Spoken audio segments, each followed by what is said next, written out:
సమస్త పొగడ్తలు సకల ఆరాధనలు సర్వలోకల పరిపోషకుడు సమస్త జగత్తును తయారు చేసిన వాడు విశ్వ వ్యవస్థ పాలకుడు కరుణామయుడు కృపాకరుడు అనంత లోకాలను అద్భుతమైన రీతిలో మానవ మేధస్సుకి అందనటువంటి విధంగా తయారు చేసిన సృజనాకారుడు గొప్పవాడు కరుణామయుడైన అల్లాహ్ పేరుతో ప్రారంభిస్తున్నాడు.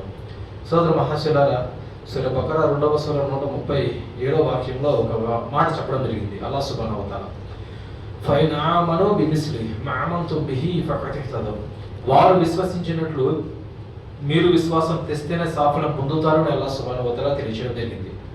వారు అంటే ఈ మాట వాస్తవానికి యూదులు మరియు క్రైస్తవులను ఉద్దేశించి అల్లాహ్ సుబ్హానహు వ తఆలా సహాబాలని మీరు విశ్వసించినట్లు యూదులు మరియు క్రైస్తవులు ఇరు పక్షాల వారు విశ్వసిస్తేనే సాఫల్యం పొందుతారని చెప్పడం జరిగింది.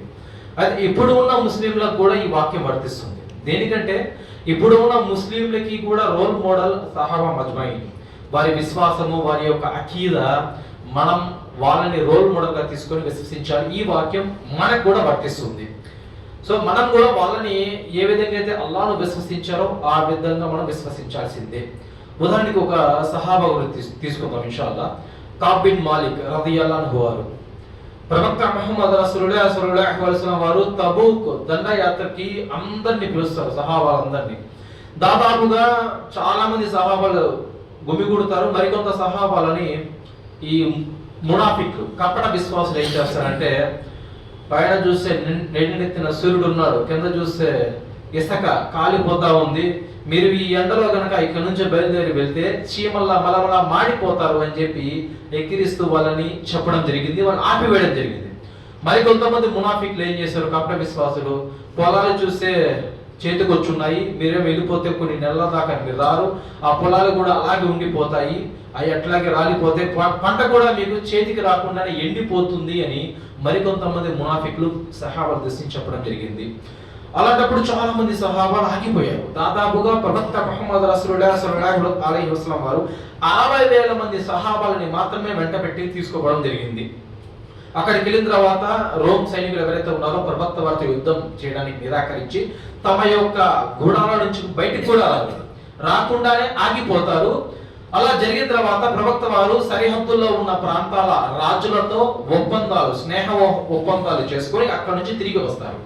వచ్చిన తర్వాత ప్రవక్త ముహమ్మద్ సల్లల్లాహు అలైహి వసల్లం వారు ఒక మషూరా ఏర్పాటు చేస్తారు. చేసినప్పుడు ఎవరెవరైతే రాలేదో యుద్ధానికి వాళ్ళందరినీ కూడా రమ్మని చెప్పి ప్రవక్త వారు కబురు పెడతారు. వాళ్ళలో ఈ ముగ్గురు సహాబాలు అక్కడ కొన్ని జాతులకి నాయకులు కూడా. వాళ్ళలో ఒకరు కఅబ్ బిన్ మాలిక్ రదియల్లాహు అన్హు వారు, తర్వాత మరాన్ బిన్ రబీ రదియల్లాహు అన్హు వారు, హిలాల్ బిన్ ఉమయ్య రదియల్లాహు అన్హు వారు. ఈ ముగ్గురు సహాబాలు కూడా ప్రవక్త వారి వద్దకు వచ్చిన తర్వాత మునాఫిక్లు ఏం చేస్తారండి, మునాఫిక్లు కపటి విశ్వాసులు ఏదో ఒకటి చెప్పి ప్రవక్త వారి నుంచి తప్పించేసుకున్నారు. కాలు నొప్పి, మా ఇంట్లో మా అమ్మకు బాగలేదు, మా అత్తకు బాగలేదు, నా భార్యకి బాగలేదు, పిల్లలకి బాగలేదు, ఇలా ఏదో ఒకటి కొంటి సాకు చెప్పి తప్పించుకుంటూ ఉన్నారు. కానీ ఎప్పుడైతే కఅబ్ బిన్ మాలిక్ రదియల్లాహు అన్హు వారి యొక్క వంతు వచ్చిందో, కఅబ్ బిన్ మాలిక్ రదియల్లాహు అన్హు వారు అంటున్నారు, అల్లాహ్ యొక్క ప్రవక్త, ఒకవేళ నేను కనుక మీతో అబద్ధం చెప్తే అల్లాహ్ సుబ్హానహు వ తఆలా నేను చెప్పిన అబద్ధాన్ని బహిర్గతం చేస్తాడు. సో నేను చెప్పింది ఇది అని చెప్పి మీకు తెలియజేస్తాడు. అందువల్ల ఉన్నది ఉన్నట్టుగా చెప్తున్నాను, కేవలం సోమరితనం వల్ల మాత్రమే నేను యుద్ధానికి రాలేకపోయాను అన్న విషయాన్ని తేడతెల్లం చేయడం జరిగింది కఅబ్ బిన్ మాలిక్ రదియల్లాహు వారు. తర్వాత ప్రవక్త వారు అంటారు, ఆ మాట చెప్పిన వెంటనే కఅబ్ బిన్ మాలిక్ రదియల్లాహు అన్హు వారు సిగ్గుతో తలవంచుకుంటాడు, ఇంకేం మాట్లాడకుండా. అప్పుడు మన హుజూర్ పాక్ సల్లల్లాహు అలైహి వసల్లం వారు అంటున్నారు, అయితే నువ్వు కాస్త దూరంగా వెళ్ళి అక్కడ నిలబడి ఉండు అని చెప్పి చెప్పడం జరిగింది. అదేవిధంగా తన ఇద్దరు స్నేహితులు కూడా ఉన్నది ఉన్నట్టుగా నిక్కచ్చిగా ఒప్పుకుంటారు. చెప్పిన తర్వాత ప్రవక్త ముహమ్మద్ సల్లల్లాహు అలైహి వసల్లం వారు మొత్తం అయిపోతుంది, మషూరా అంతా పూర్తయిపోతుంది. అప్పుడు ప్రవక్త వారు అంటారు, ఆ ముగ్గురుతో మీరు ఎవ్వరు కూడా మాట్లాడకండి అని. పక్క రోజు స్టార్ట్ అవుతుంది. కఅబ్ బిన్ మాలిక్ రదియల్లాహు అన్హు వారు మసీదుకి వస్తారు, మసీద్ నబవీకి వస్తారు, నమాజ్ చేసుకుంటూ ఉంటారు. ప్రవక్త వారు ఆయన నమాజ్ చేసేంత సేపు ఆయన చూస్తూనే ఉన్నారు.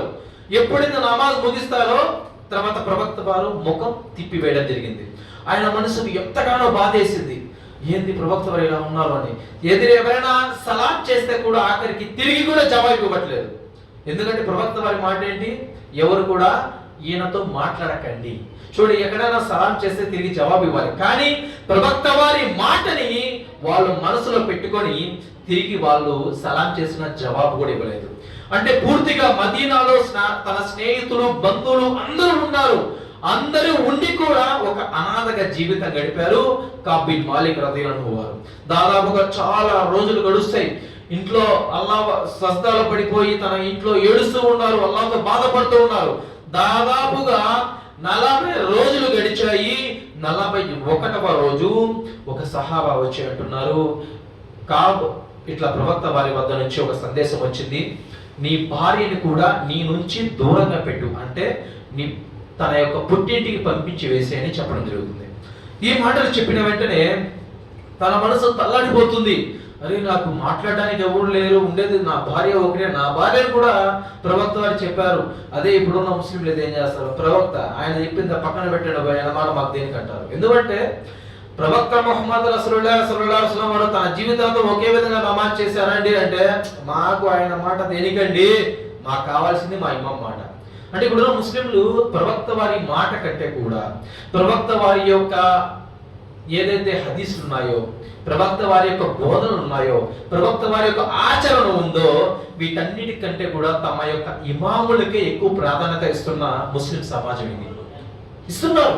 మనం ఏదైనా విషయం చెప్తే మా తాత ముత్తాతల కాలం నుంచి ఇలా వస్తుంది, మేము ఇలాగే ఆచరిస్తాము, మా ఇమాం ఇలాగే చెప్పాడు, మేము ఇలాగే వెళ్తాము అన్న ఆలోచన విధానం కలిగి ఉన్న ముస్లిం సమాజం ఇది. మరి అలాంటి వారు ఇటువంటి మాట కనుక వాళ్ళకి వస్తే ఏమంటారు, ఆయన మాట్లాడక ప్రవక్త వారు చెప్తే మీరు మాట్లాడకండి, నేను ఇంట్లో ఉంటా ప్రశాంతంగా, టీవీ చూసుకుంటా, లేదా సినిమా కదా, బయట దేశానికి వెళ్తా, మీరు మాట్లాడదాంట్లో ఎంత మాట్లాడకపోతే ఎంత, ఇటువంటి విశ్వాసం ఉంది ఇప్పుడు ఉన్న ముస్లిం సమాజము. వాస్తవం, అది అబద్ధం కాదు, వాస్తవం. కానీ వాళ్ళు ఏం చేశారు, సహాబా మజ్మై మాషాల్లాహ్ కఅబ్ బిన్ మాలిక్ రదియల్లాహు వారు ఎప్పుడైతే ఆ మాట చెప్తారో ఆయన ఇంకేం ఆలోచించకుండా నేరుగా తన భార్యను తీసుకుని వెళ్ళి పుట్టింట్లో వదిలిపెట్టేసి వచ్చేస్తాడు. అంతే. దాదాపుగా అలా జరుగుతూ ఉంటుంది. 49వ రోజు వస్తుంది. ఇంకా తన హృదయంలో బాధ ఎక్కువైపోతుంది. అల్లాహ్తో ఏడుస్తూ ఉంటారు, చెబుతూ ఉంటారు, అల్లాహ్తో విన్నవించుకుంటూ ఉంటారు. అల్లాహ్ సుబ్హానహు వ తఆలా ఖురాన్లో వాక్యం తెలియజేస్తాడు. సూరా బకరాలో అల్లాహ్ సుబ్హానహు వ తఆలా అంటున్నాడు, భూమి ఎంత విశాలంగా ఉన్నప్పటికీ కూడా వారి హృదయాల వారికి భారమైపోయాయి. చూడండి అల్లాహ్ ఎంత బాగా ఉన్నాడు. భూమి చాలా విశాలంగా ఉంది, కానీ వాళ్ళ హృదయాలు ఏమయ్యాయి, వారికి భారమైపోయాయి. అల్లాహ్ వైపుకి మరలడం తప్ప మరొక మార్గం వారికి కనిపించలేదు అని అల్లాహ్ సుబ్హానహు వ తఆలా తెలియజేస్తున్నారు. ఇటువంటి వారి వైపు నేను కూడా నా యొక్క దయా దర్శనంతో మరలుతున్నాను అల్లాహ్ సుబ్హానహు వ తఆలా తెలియజేశారు. చూడండి సుబ్హానల్లాహ్, ఎంత గొప్పటి మాట. ఈ మాట చెప్పిన వెంటనే ప్రవక్త వారి వద్దకి 49వ రోజు ఒక సహాబా వచ్చి పిలిస్తే వెళ్తారు. వెళ్ళిన తర్వాత ఈ వాక్యం అల్లాహ్ సుబ్హానహు వ తఆలా అవతరింప చేశాడు అని ప్రవక్త వారు చెబితే ముగ్గురు సహాబాను ఉద్దేశించి అల్లాహ్ ఖురాన్లో 2 వాక్యాలు, ఒకటి కాదు, మాషాల్లాహ్ ఎంతటి విశ్వాసం ఉంటే అల్లాహ్ సుబ్హానహు వ తఆలా అవతరింప చేస్తారు. అందుకే అల్లాహ్ విశాలంగా ఉన్న భూమి ఏమైపోయింది, వారికి ఇరుకైపోయింది, బ్రతకడమే కష్టతరం అయిపోయింది అల్లాహ్ సుబ్హానహు వ తఆలా. అల్లాహ్ వైపుకు మరలడం తప్ప మరొక మార్గం వాళ్ళకి కనిపించలేదు. ఇంకేముంది మార్గము? మనం ఏమనుకుంటున్నాము, మనకి నమాజులు పోతే ఏముంది, దావత ఇళ్ళలో పోతే ఏముంది, ఇంట్లో భార్య ఉంది, బంధువులు ఉన్నారు, స్నేహితులు ఉన్నారు, ఆయన గైరు ముస్లిమా స్నేహితులు ఉన్నారు, వ్యాపారం ఉంది. ఎప్పటి వరకు మీరు బతికి ఉండని రోజులే. మీరు సచ్చాక కబరస్థానంలోకి వెళ్తే అప్పుడు ఎవరు ఉంటారు? మిమ్మల్ని మీరు ఎంతగానో గారాబంగా ప్రేమించిన మీ భార్య కబరస్థానంలోకి మీతో పాటు రాదు, సమాధిలోకి వస్తుందా? ఉదయం నుంచి రాత్రి వరకు కష్టపడి చెమటోడ్చి దోజీ 75,000 బంగారం సవర నీకోసం 10 సవర్లు 7.5 లక్షలు తీసుకో, పండగ వేసుకో, రోజు వేసుకో. కూతురికి నీకు కారు కావాలా, స్మార్ట్ ఫోన్ కావాలా, తీసుకో. కొడుకులకి అయితే బండి, కొత్త బండి తీసుకో. అమ్మా నాన్నకి నీకు బాగలేదు, అపోలో హాస్పిటల్ పోదాంపా, లేదా మెడికల్ తిప్పిపోదాంపా. ఇట్లాగా లక్షలు ఖర్చు పెడుతున్నారు. కేవలము అల్లాహ్ ప్రసాదించిన మీ అమ్మానానికి, మీ భార్యకి, మీ బిడలకి. కానీ అసలు మీ పుట్టుకకు కారకుడు ఎవరైతే ఉన్నాడో అల్లాహ్ సుబ్హానహు వ తఆలా, ఆయన కోసం ఏమి చేశారు ఇప్పుడు దాకా? ఏమన్నా కనీసం మన మనస్సాక్షికి మనం చెప్పుకోవాలి, అల్లాహ్ కోసం మనం ఏమి చేశాము అంటది. అందుకే సహాబాలు ముందుగానే ఆలోచించారు, మనం ఏమి చేసినా చివరికి ఎటు వెళ్ళినా వచ్చే గమ్యం ఏంటి? అల్లాహ్ సుబ్హానహు వ తఆలా దగ్గరికి.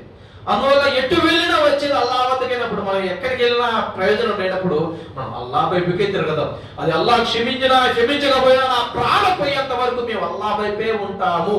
ఇది వారి యొక్క అకీద, వారి యొక్క విశ్వాసం. అందుకే అల్లా సుబ్హానహు వ తఆలా మీరు విశ్వాసం తెచ్చినట్లు వీళ్ళందరూ విశ్వసించాలి. వాళ్ళలో మనం కూడా ఉన్నాము సోదర మహాసులారా, మనం కూడా ఉన్నాము. ఇటువంటి అకీద, ఇటువంటి విశ్వాసం మనం పొందితేనే మనం సాఫల్యం పొందుతాము. చదువు కోసం రాత్రింబవళ్ళు నిద్రాహారాలన్నీ మానేసి చదివే పిల్లలు ఉన్నారు. సంపాదన కోసం కూడా వర్కింగ్ అవర్స్ ని పెంచి యజమాని కాడ కొంత డబ్బులు తీసుకోవడం కోసము పనిచేసే వాళ్ళు కూడా ఉన్నారు. ఏదైనా ఒక వస్తువు తయారు చేయమని ఒక వ్యక్తి చెబితే అది త్వరగా అయిపోతే మరొక పని చేద్దామని చెప్పి సమయాన్ని దానికోసం కేటాయించే వాళ్ళు ఉన్నారు.